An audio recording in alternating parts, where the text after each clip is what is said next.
Good morning, good evening, and good night, my terrible listeners. You're tuned in to Terrible Sex with Naseem. I'm producer Dan, and each week I have the honor of bringing you registered nurse, aspiring sex educator, polyamory enthusiast, and true woman of the people, Naseem. She tells us stories, answers our questions, and helps us feel more comfortable around our world's infinite variety of sexuality. Send your questions, comments, and especially voice memos to Naseem. This show is best when you get involved. Contact info is on our website at terriblesexwithnaseem.com. Good morning, Naseem. Good morning, Daniel. How are you today? The day's just started for me, so we're about to find out. Excellent. What'd you get into this week? This is a very heavy work week for me. So last night was my only night off, and I'm just getting back into the grind. So, Did you do anything fun last night? had a couple drinks, but nothing crazy. Did you make out? Just hung out. Well, good. I'm glad you did. There are a lot of things that happened. So, anyway. It's a sex podcast. You're allowed to tell us. I guess I am. I mean, not so much last night, but there's a reason I got out of bed so late this morning. Boom. So. Well, I'm glad you're in a good mood. I'm in a great mood. Yeah. How are you? I'm doing well. Deep in renovations. They continue. We're doing flooring. I got my overalls on. I'm taking a break so I can get together with my buddy Naseem and hear some fun stories. But after this, I'll be right back to work. I hear you. Well, I hope it's going well. Thank you for taking a break and spending your morning with me. I am very excited and pleased to do so. Excellent. So let's get into it, shall we? So I think this is one that a lot of people, especially people with uteruses, can maybe identify with. I don't think this is anything particularly new or novelty, but it is something that I think we don't talk about enough. Well, and good. That is, since it's all about uteruses, I'm sure I'll have an awful lot to add. Well, but this does have to do with we're talking period sex today. Oh, period sex. Great. We're talking period sex today. Some people hate it. Some people love it. Some people are just unsure. So there's a lot of advantages to period sex. You've got extra lubrication. People can be more sensitive when they're on their period. So like erogenous zones are more sensitive. Arousal is actually more heightened when someone is on their period. All right. But it can be kind of messy, as you know. Yeah, sure. But yeah. Like playing in a mud pit. Just like. So if you know that you're on your period, it can be something you can like plan for. But if you're like me, who has hormonal problems, challenges, sometimes you don't know when you're on your period or when you're going to get your period, because I can go like 6 months without having one. So sometimes, like this one time, I was on a date with a guy, and it's funny because he was very excited about the new sheets that he had just bought. Nice. Yeah, he got these like new sheets, and they were like really Let me back up just a little. Tell me a little more about this guy. How long have you seen him? Where'd you meet him? Give me the background. Okay, so this guy was somebody that I had met on. Did I meet him on Tinder? I did not meet him on Tinder. I met him on FetLife. All right. Yeah, and we had been talking for a little bit. So if you met him on FetLife, then you've got some idea of some things that he's into, right?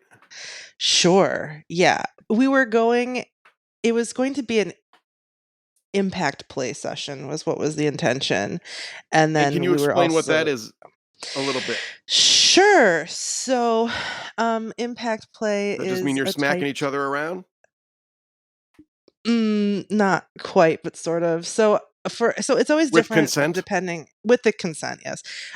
Depending on the negotiation. So whenever you go into any kind of kink setting, it's always important to negotiate what you're going to do before the scene or before the event. You know, Totally. you talk about your limits, you talk about, safe words if you're going to use safe words, you talk about like what is going to happen.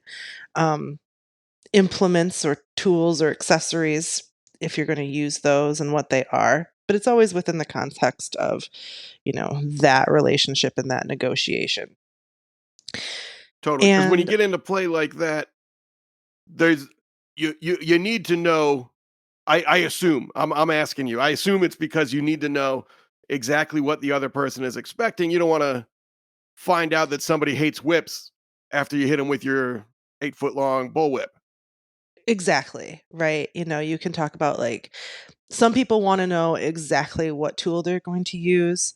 Some people are okay with a surprise, but they may say, I'm more into thuddy instead of stingy.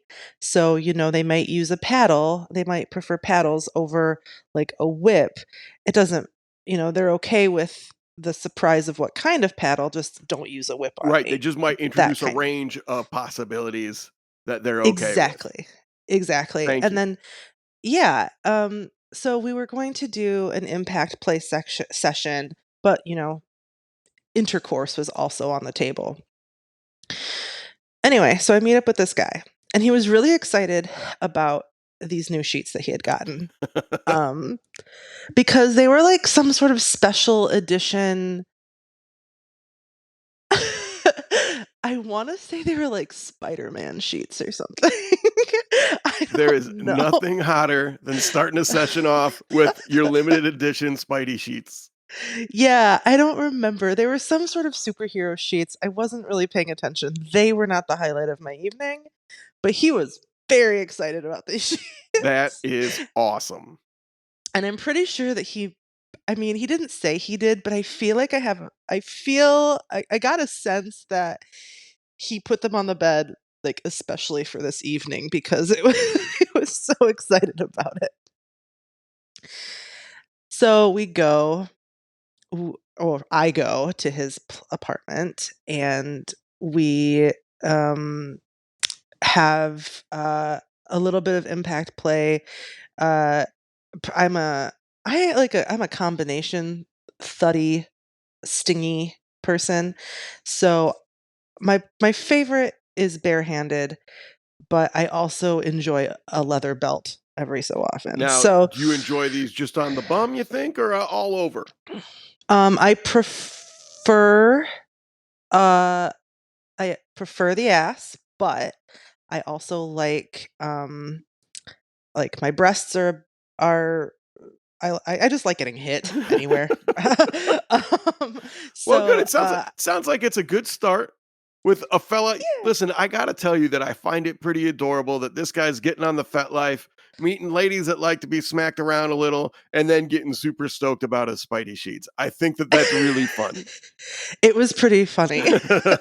I didn't I didn't tell him it was funny because I didn't want it to come off like I was making fun of him, No, but I thought it was pretty cute. I thought it was yeah, funny. it sounds like you can enjoy the humor of that part of the setup.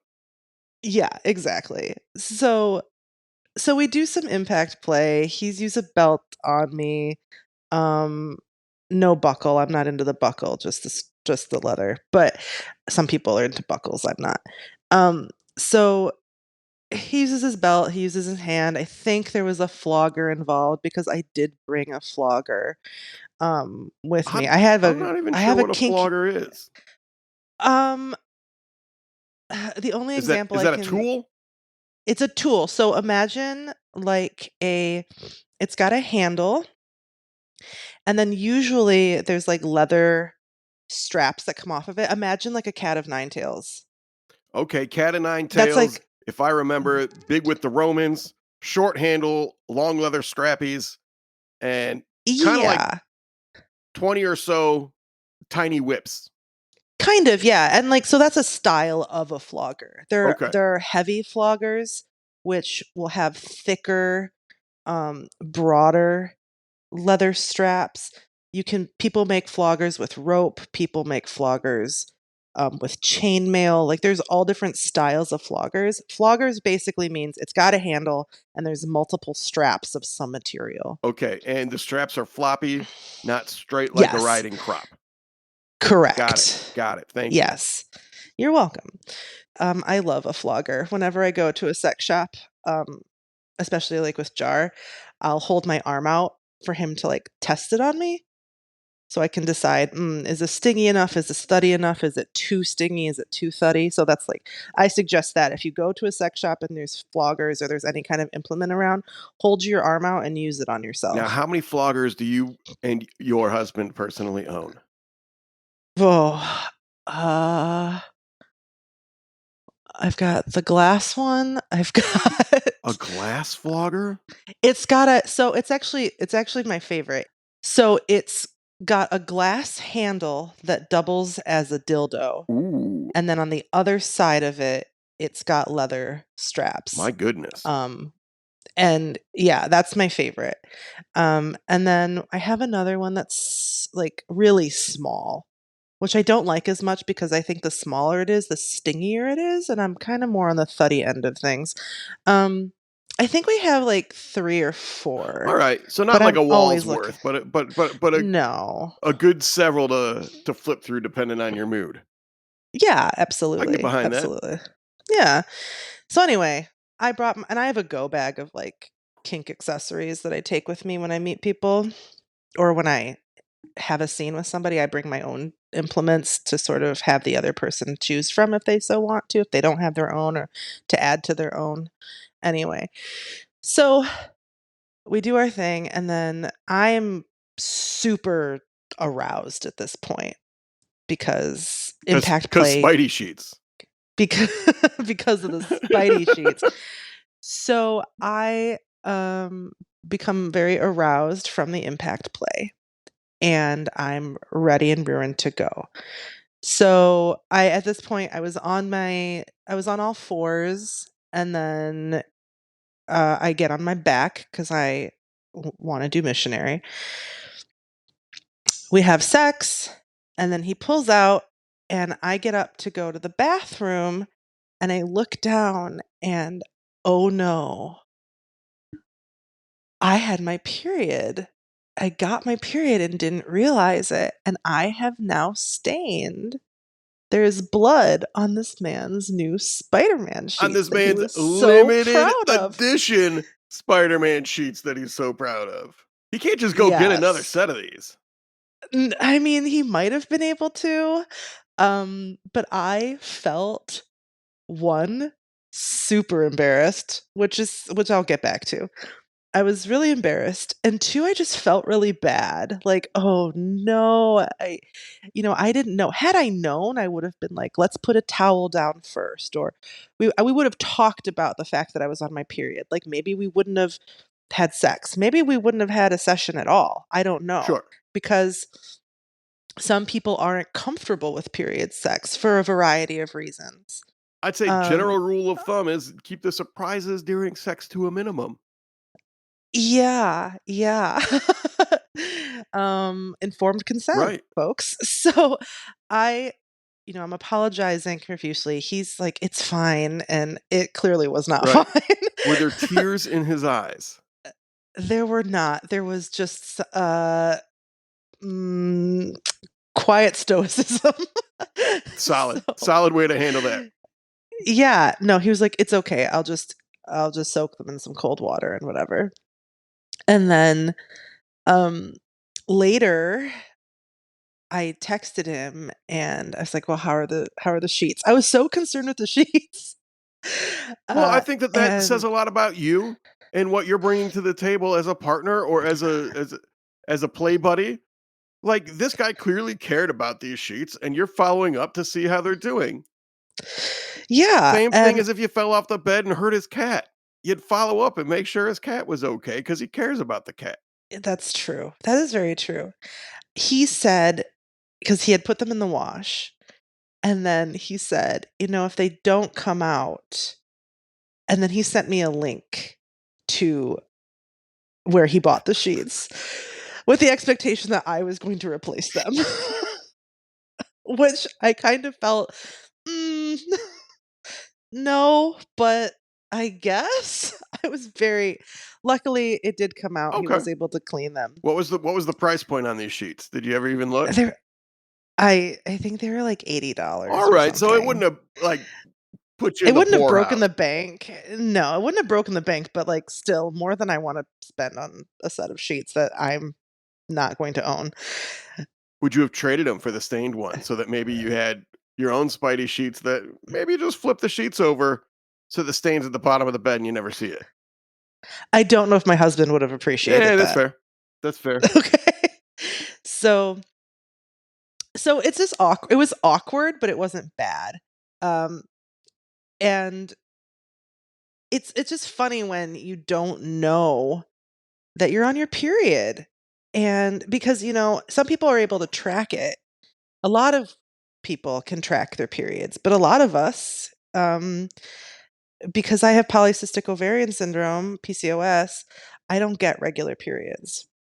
Like I said, I can go 6 months without one and not know it. Now, when you're on an irregular cycle like that, do you have pregnancy scares all the time? Do you always think you're pregnant or do you test regular? Do Always. you?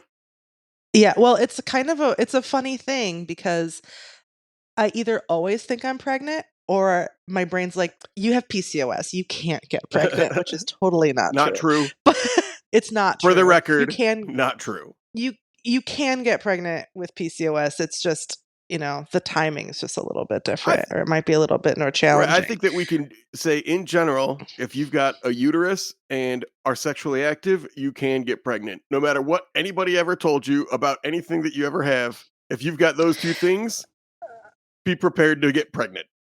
There's a good there's always a possibility. If someone told me, because I have been told, like, it's gonna be really hard for you to get Sure. pregnant.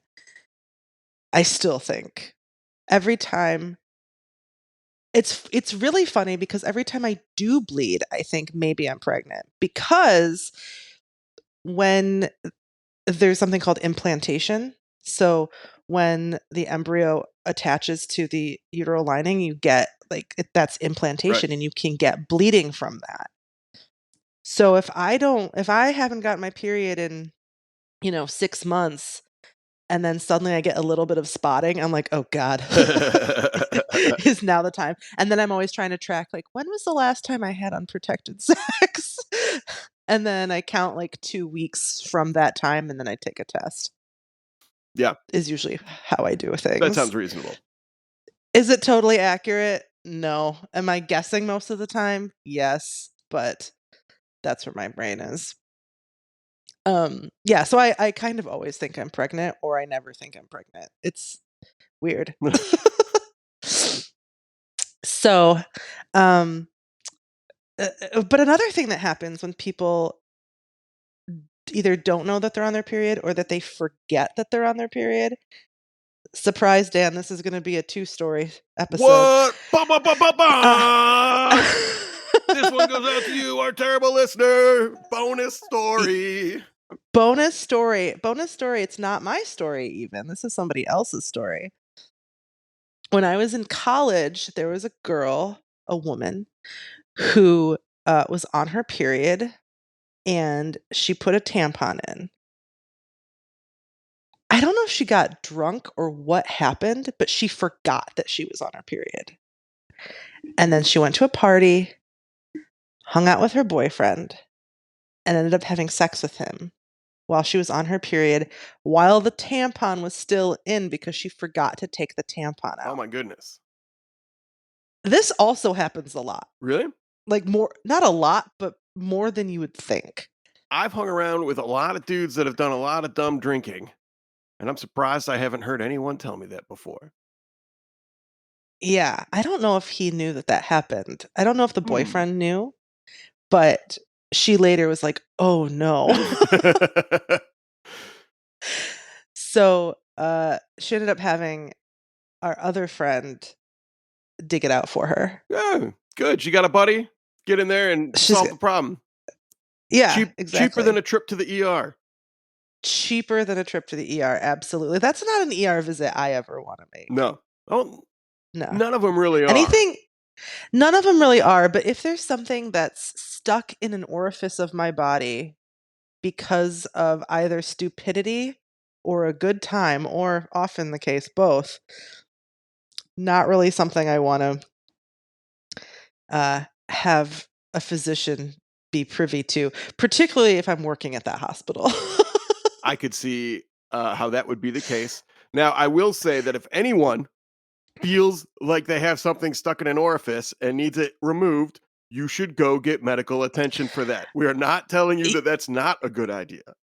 Oh, absolutely. I'm just telling you my feelings Yes, about it. I would still do it. part Absolutely. of the You should grown up part of 100%. having sex is taking responsibility for what happens. And if you get a thing stuck in a hole, man, you got to get that thing out.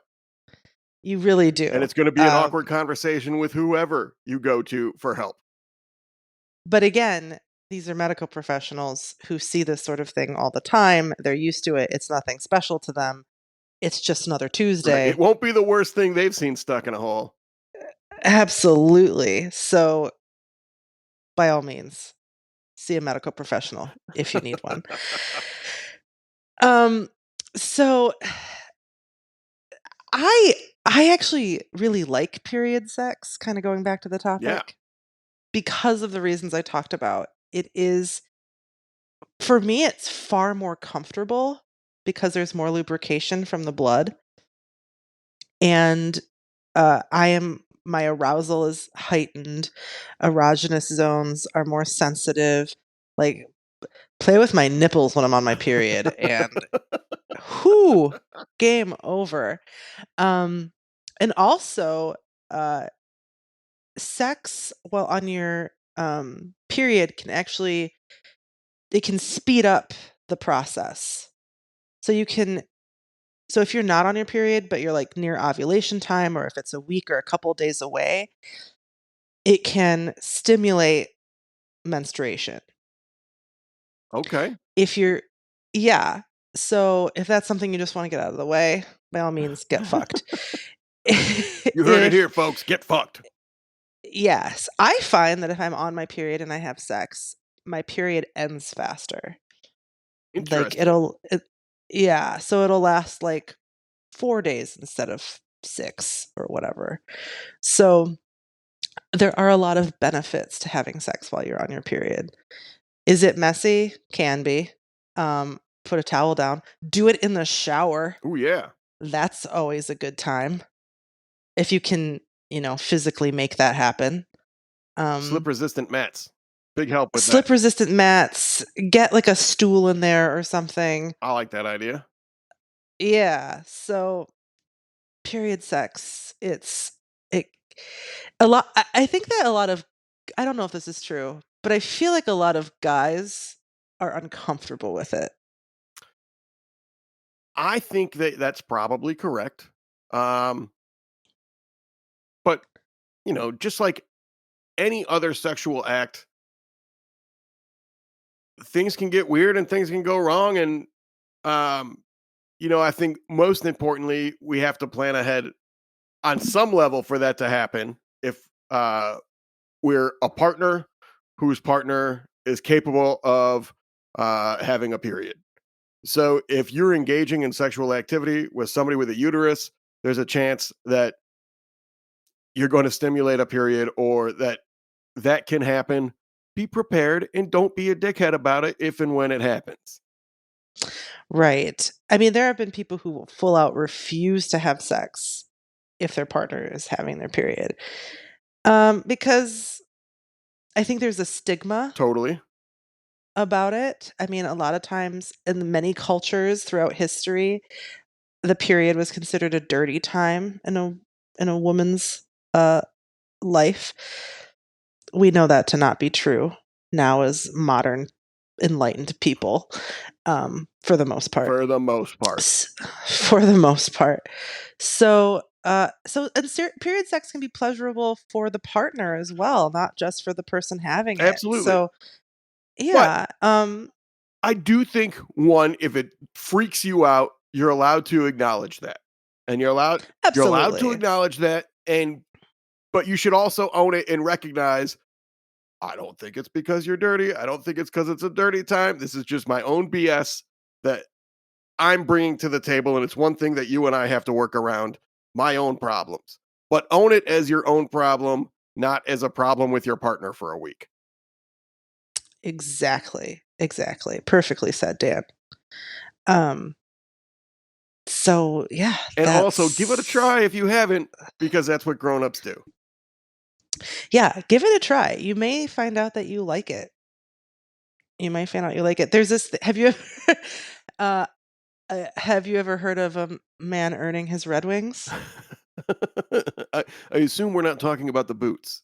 So, Red Wings are when you go down on someone, you perform oral sex on someone who is on their period, and then when you pull your face away, there's some blood on the side of your lips. Those are your Red I Wings. the outline that you just made around your face made me think of the Joker.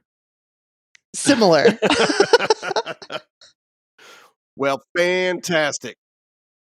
I've only had that happen once. I've only had one partner who did that, and it blew my mind. Nice. And I'm going to put a call out to all our terrible listeners right now. If you've got a story about earning your Red Wings, we want to hear about it. Either write us or leave us a voice memo at terriblesexwithnaseem.com. All the contact info is right there. And with that, I think we should go to questions. I couldn't agree more. Hi, Naseem. I'm a 22-year-old male. I had anal sex with my friend. She's a 25-year-old female. We did it doggy style, and after 2 minutes, my penis started hurting. I guess because of the tightness. So I took it out to rest, and I felt gross seeing a little poop sticking on it. I managed to tell her I had to pee, and then I went and washed it off. Now she wants it again. How should I tell her about the incident? I don't want to hurt her because we're good friends and have been for a long time now. And our sex life with each other is pretty good. I need advice on this one.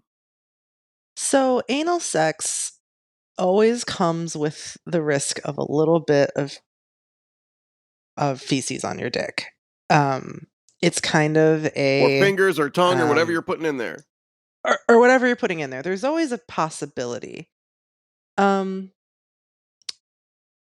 and it's tough because you know you want to be respectful and you want to be tactful, but if it's something that something you want to engage in again, which it sounds like it is, but that's something that you don't want to experience the feces.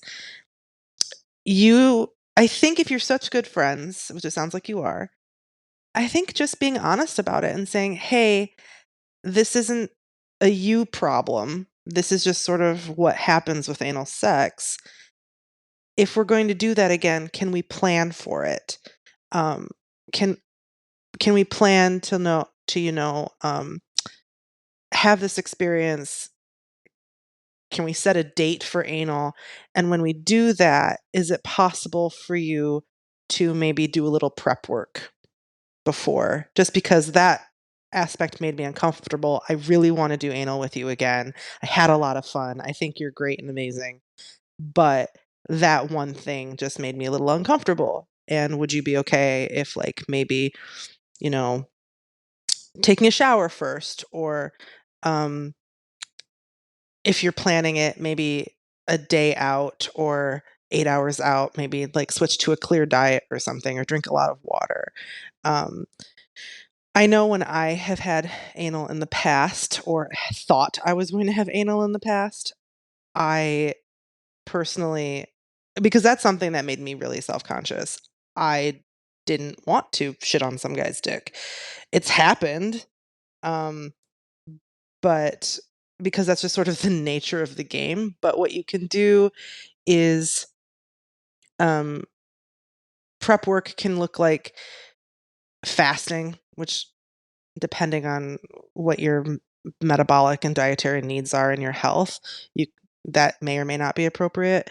Um, Switching your diet up a little bit, having a bit of fiber the day before, and then going to uh, more of a liquid diet to just sort of clear everything out, and then drinking a lot of water the day of, if you know that that's something that you're going to do, or something that you are intending of doing, if having bowels is something you want to avoid. Now, she may not be into that. She may be like, no, man, like, I'm not going to change my lifestyle because you're afraid of a little poop. But it's important that you do have that conversation with her. And there is a tactful way of doing it. And I think that is just saying, again, hey, I had a lot of fun. I want to do it again. But this happened. It made me a little uncomfortable. It's not your fault. It's just how it goes sometimes. And it's okay. But if we're going to do this again, I would really prefer if, you know, would you be okay with maybe doing a little bit of prep work? And then you can talk about that. She may feel uncomfortable, and she may be embarrassed. And if she is, you just have to accept that she's going to be embarrassed and hold space for that embarrassment, and just reassure her that, she didn't do anything wrong, and that you're still into her and you still want to participate in this practice with her. Absolutely. And I'll add that while you're figuring out how her body works, what she may or may not need to do to prep, or what she may or may not want to do, man, throw a condom on if you're going to do that. Throw a condom on. If this happens again, all you got to do is pull it off. And I feel like that's a little easier sometimes than excusing yourself to go run off to the bathroom or getting all grossed out when you clean stuff off. Just one more option. Absolutely. I recommend using a condom when you do anal Mm-hmm. anyway. One, for that reason alone, just for cleanup purposes. If it's the poop in general that wigs you out, I mean, it's always a risk when you do anal, regardless. So, Back to the grown up part of um, sex. back to the When grown you're up putting part of things in sex, like, things in bodies, stuff happens. stuff happens and it's okay. I do really want to, I was finished with this. I think it was, I think it was really kind of you and appropriate for you to not make a big deal out of it Totally. when it happened, and for you to excuse yourself to the restroom saying you had to pee. I think that was a great way of taking care of what needed to be taken care of, as well as preserving her integrity and her feelings. I think that was fantastic. Great job.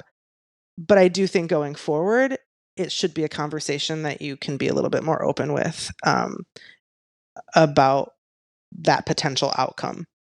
So, great And great question. answer. Good job, Naseem. Now, sticking with the ass thing, I don't know why, but everybody's got questions about it these days. Everybody wants to do it, Dan. It's a great hole. It's a great hole. Hey, Naseem, do a lot of women like to have their ass eaten? I like doing it, but my wife says to stay away from that area. Sometimes I sneak a lick in, and she seems to like it. She moans anyway, and she doesn't tell me to stop. So, Naseem, what's going on? uh, I think that people have this idea of what ass play is, um, particularly if they've never done it before, if they don't have a lot of experience with um, objects or tongues or fingers or implements going into their rectum. They they have this idea that it's dirty and gross, and like the previous commenter, the previous listener had talked about, feces are they happen, it happens, and as the receiving person, there is a bit of embarrassment and fear that you're going to be gross or be disgusting because you may have a bodily function that you can't control. And whether or not women like it, I think that a lot of women don't know that they like it, or they don't know whether they like it or not, because it's not something that they've ever been comfortable doing with their partner. Personally, I've never had my ass eaten out. So I don't know if I like it. I think I would. Um, and it's something that, I've wanted for a while, but I'm also a little self-conscious about that.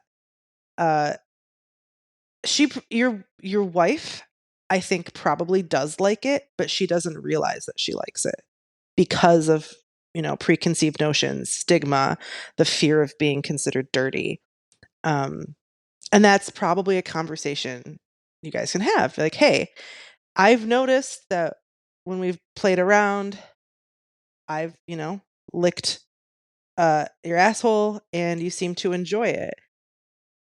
Maybe that's something that we can expand on. Again, having a conversation, like we always say, super important. Um, I think that a lot of women, though, to answer the butt the butt of your question, is do women enjoy it? I think so. They just don't know it. Let me back up a little bit, if I may. It seems to me like this dude had the conversation with his wife. She told him she didn't like it, and then he went and tried it anyway. And that's kind of where I got a problem about it. And now we're having a conversation about whether she liked it or not. And I got a problem with that. That, I didn't even catch the part where yeah, I didn't even catch the part where they already had the conversation in that question. I was focused on one part of the question.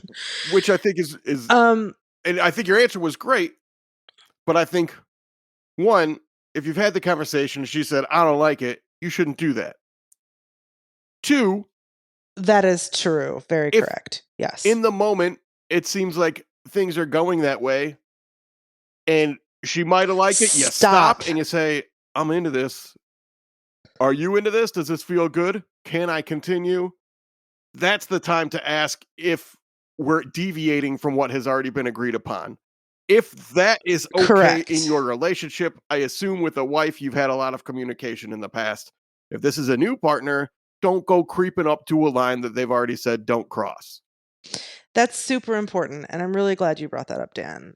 So, because consent is fluid, yes. Some consent can always be revoked. Consent can always be changed, even within a moment. However, if someone has already put down a limit or a boundary, you have to respect it, even if it's with your wife or your husband. Especially if it's with your wife or your husband. Especially, yeah. I mean, this is a person who you've already established some level of trust and you want to maintain that. So if she says no, then don't do it.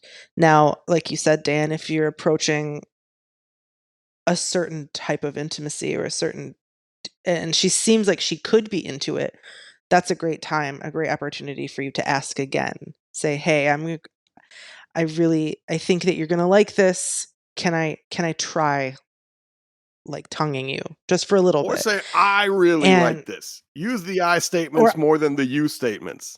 I really like this. This is super hot. I think you're super sexy. Can I try this? And if she says no, go find something else sexy to do. Because there's plenty of sexy things to do in that moment. Hell yeah. So, great answer, Dan. I think this one was a team effort, Naseem. Hey, Naseem, why is my libido so high? So, this is and isn't a complaint. It's also a genuine question. I'm a 22-year-old female. I just got done sleeping with this guy for 2+ hours and I squirted a lot and was very active, but I'm still craving more. It's not a complaint because I like to keep going. However, it's a complaint because is that normal? Am I just at the point in my life where I'm going to be like this, or should I raise this as an actual concern? I'd love to hear what you think. An increased libido has many factors involved. She might be on her period. You might be on your period, or you may be approaching your period. Your hormones may be kind of elevated or all over the place. You're also very young, so that's actually pretty appropriate. And then also, although with women, libido does get higher as you get older. So I don't think there's nothing wrong with you, first of all. you just have a high sex drive, or in this moment you have a high sex drive. Also consider the more sex you have, the more you want to have sex. I find if I'm in a dry spell where I'm not really fucking, I really don't think about sex. It doesn't become important to me. I don't really have much of a sex drive. But once I start having sex, I want more sex. That also is a contributing factor. Because you're having a good time, you're chasing that dopamine, right? When you have sex, your pleasure hormones go up, and our brains want to keep that dopamine coming.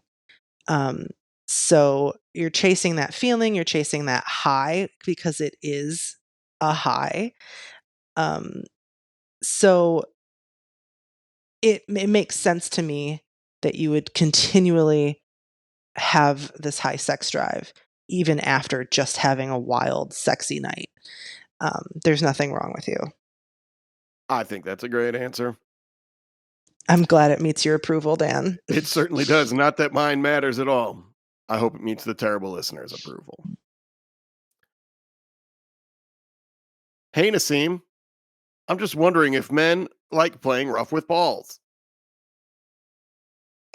Oh, that's the question. I thought there was more.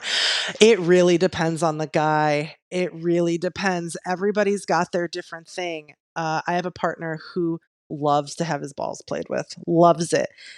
Any chance I get, he's like, "Play with my balls. Like you're not touching them. Why aren't you touching them?" I have another partner who I cannot go near them. They're just highly sensitive. If I like when I'm going down on him and I like graze his balls or his taint, he's like, "Nope, that's enough." Like very sensitive, wildly different. There are guys who there's something called cock and ball torture in the kink community where, people put their balls in like all sorts of contraptions to make them tight or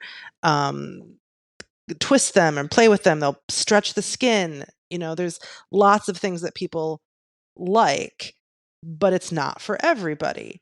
What was the question? Am I answering it? Yeah, I mean, the answer is ask your partner with the balls and see what he wants done with his balls. Exactly. And if you're the type of person who really likes their balls like played with, or like you are the kind of guy who wants them smacked around or whatever, great. Do that. If you're someone who, like my one partner, like can't tolerate a lot of stimulation, that's okay too. It all depends. Everybody's built a little bit differently. It's the same thing with any other form of touch on any other form of body part. Some people have very sensitive clitorises, where, too much rough play on the clit is just way too much stimulation and can be overwhelming. And other people can't get enough. It really all depends. Man, we got one more question, and I love this question. I think it's adorable. Great. This is good. Hi, Naseem. My friend told me I should get a summer fling, but I don't know what that is. What is a summer fling, and how do I get one? Isn't that great? That's I love it. very cute. A summer fling it's someone that I think everybody has a little bit of a different definition. The way I define any kind of fling, it's not purely just sex. There's like some kind of romantic aspect to the relationship. So a summer fling is somebody who you meet, you have an instant connection with, and you spend time together, you go on cute dates, you have physical intimacy with over the course of the summer. A lot of times it happens because you just happen to be in the same place for a limited amount of time. Let's say you're on summer vacation and you meet Yeah. somebody there, like, on the beach, and you spend, like, your week-long vacation together, or you're at summer camp. Let's say Yeah. that you're in high school and you meet somebody cute at summer camp and, like, you spend the summer together.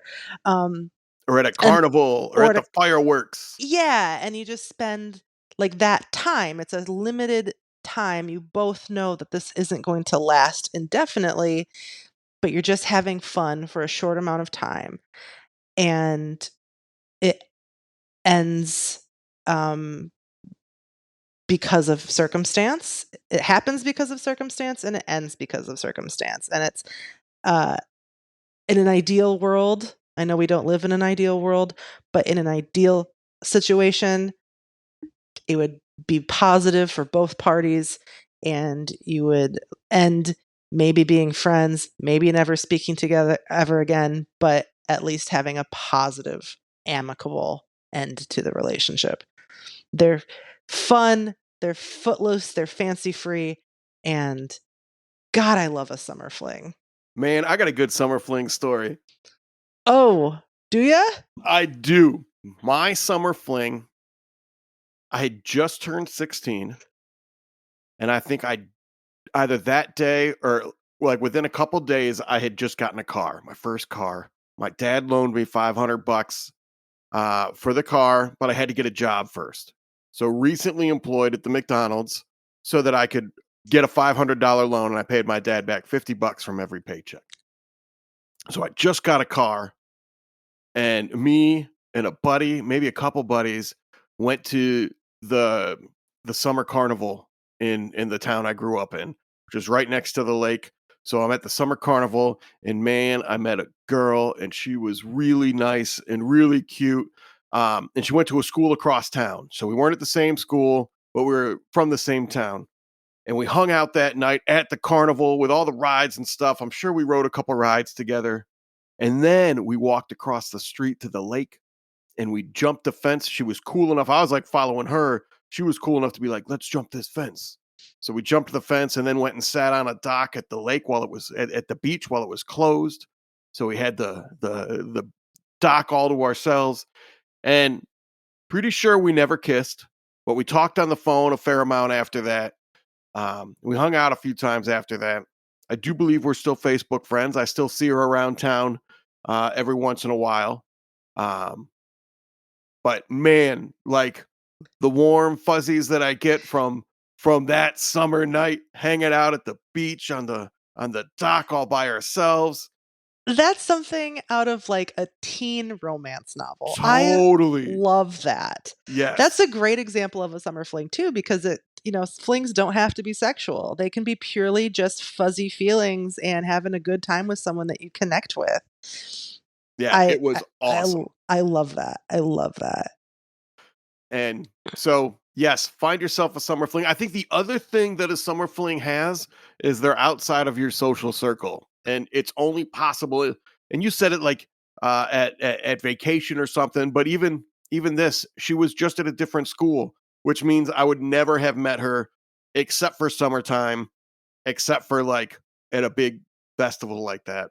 Yeah, But it was awesome. It was that's awesome. great. And that's the thing, like, how to meet or how to get a summer fling, it's not something you can really plan. They just A lot of times they just happen. You're out somewhere, you're in a particular circumstance, and you just meet somebody because of either a similar interest, or you're at the carnival, or it's spontaneous, and that's the beauty of a summer fling. It's a spontaneous thing that you don't expect. But keep yourself available for that. How do you get Mhm. a summer fling? You make yourself available for a summer fling. Be open to meeting people. Right. You go places where you might meet somebody for a summer fling, and you be willing to talk to people who want to talk to you. Exactly. It's kind of the opposite, not the opposite, but are you familiar with cuffing season? Yes, I'm familiar with the term, but why don't you explain it a little better? Just to make sure I know that you know what that means, Naseem. Well, I might not know what it means exactly because I hadn't heard of it before this past year. Um, Cuffing season is in the winter time when the weather starts to get kind of shitty and you don't want to go out, you meet somebody or you know somebody who you sort of like connect with, and you become inseparable and you kind of cuff together over the winter months to just sort of get you through and provide you warmth through the winter. And then at Right, the a end warm of body to Netflix and chill with. exactly. And then once the weather gets a little bit better and you're more wanting to go out, you like essentially ditch this person and move on with your life. Yeah, and I feel like a summer fling doesn't have to be exclusive. Like, I feel like a summer fling is too short to be exclusive. And Exactly. cuffing season is like the opposite. It's like finding a quick person to be exclusive with for this brief period of time while we're all stuck inside. Exactly. It's funny because like I noticed that in the fall there were way more people on Tinder. Yeah. And then during the winter months, Tinder kind of settled down, or people that I had talked to in the fall kind of disappeared. And then in the spring, suddenly they all show up again. Yeah, it's definitely a thing. Super funny and interesting. Well, I love it. And I think that that's a great place to leave our terrible listener this week. Absolutely. Terrible listeners, I hope you enjoyed it. Dan? I certainly did. Always a pleasure. Man, I couldn't agree more. Thanks, Naseem. Thanks, Dan.